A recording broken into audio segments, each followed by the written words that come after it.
At talaga namang, ewan ko kung ano mangyayari sa natin, ha? So, ito na tayo.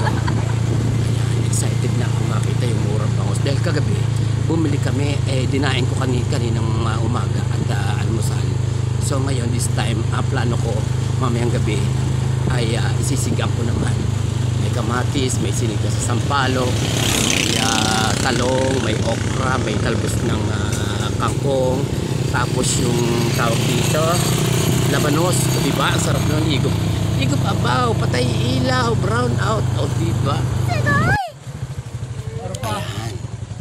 At dito na nga tayo sa playa. O, tingnan natin. Ito yung binili namin kagabi.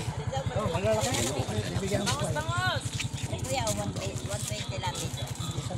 Aray po, sanda.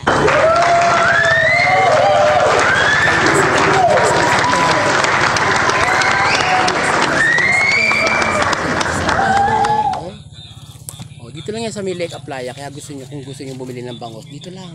Punta lang kayo dito tuwing umaga, maraming bangos dito. Isa lang po. Dalbahin mo na kuya, baka isa't kalahati.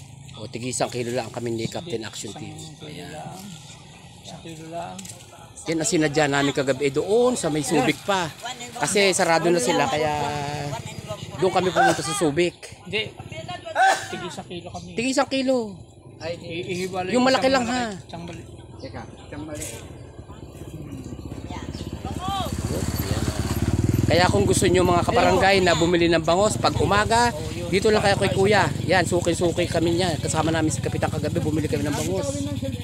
At talagang ang bangos dito ayan o, meron pa sa kabila. O, dalawa yung tindero dito, tindera ng bangos. Kaya pagka umaga, huwag na kayo magpapauna. Lagi kayong pupunta agad dito sa Likwawa, yung mga malalapit lang lugar dito, ano. So, ayan na nga, ang bangos. At sina ate, kita mo, nagpapapakpa to the bones talaga. Yung bangos, sariwang-sariwa. Kilala pala ako ng mga taga-rine. Ayan. Ayan, sarap. At tingnan naman natin yung daang puntang Gusales, ha. Tingnan nyo. Ayan, ang daang puntang Gusales. Tingnan mo, grabe.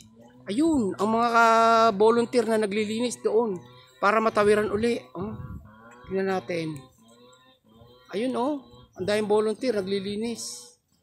At talagang napaka-basyasa doong ginawa ng bagyong yan, Ayun, nililinis yung yung kabila. Oops, pare ang pausok at silisilaban yung mga kailangan ma-clear kasi yung area. Kasi itong area ito ay pasyalan ng mga local na tourist natin. At ito nga nagsisiga na rito para ika nga ay masilab yung mga ugat-ugat na mga punong kahoy. At pati ito ay napadpad din dito itong malaking bangka na ito. Yan yung dating binibilhan natin ng mga isda na tabing dagat. Ayan yung mga tawilis, tilapia pag umaga. Ayan, natambakan sila ng mga burak dito. Grabe yung daan talaga, kailangan ma-clear muna in the meantime para makatawid yung mga papunta ng Gusales. Kasi maganda maglangoy doon sa may parting yun. Doon sa may bandang yun, ang sarap maglangoy doon. Doon kami lagi napwesto pag kami tsaka doon naguhulog ng yung aking lambat na binili. Doon ko inihuhulog, nakakahuli kahit papaano ng tilapia.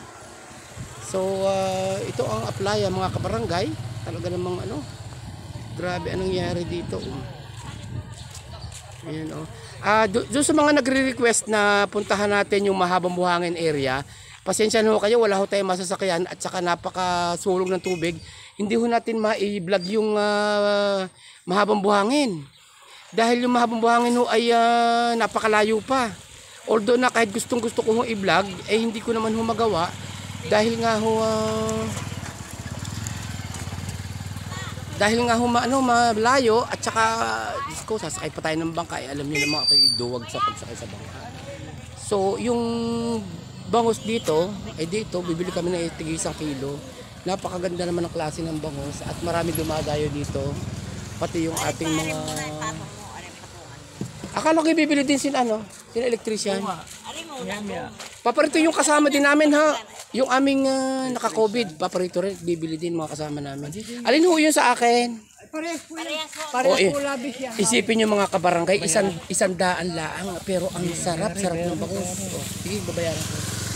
Ay, ang sarap ng bangus. Bigla pag maisisigang nyo yan, yung aking binili kay Manong kagabi kasama si Kapitan, ginawa kong daing. Ay, kasarap. So kalabong tuta ng kain ko kaninang umaga, pagkakasarap-sarap. So, yan lamang ho ang report natin this morning at maganda-maganda ang panahon ngayon. Hindi masyadong mainit at saka kulimlim ng panahon. Katabi ito na may tabi ng Joseph Resort. So, kung bibili kayo ng bangus tuwing umaga, dito lang kayo pumunta sa kanila. 2 peso dito na nagtitinda ng bangus. At murang-mura ho. Samantalahin nyo na ang pagkakataon dahil napakamura ho. Masarap to sinigang or ibitad or daing or whatever kung anong gusto nyo gawin sa bangus. Ano ho? So yun lamang ho and thank you so much for watching and good morning and have a nice day everyone.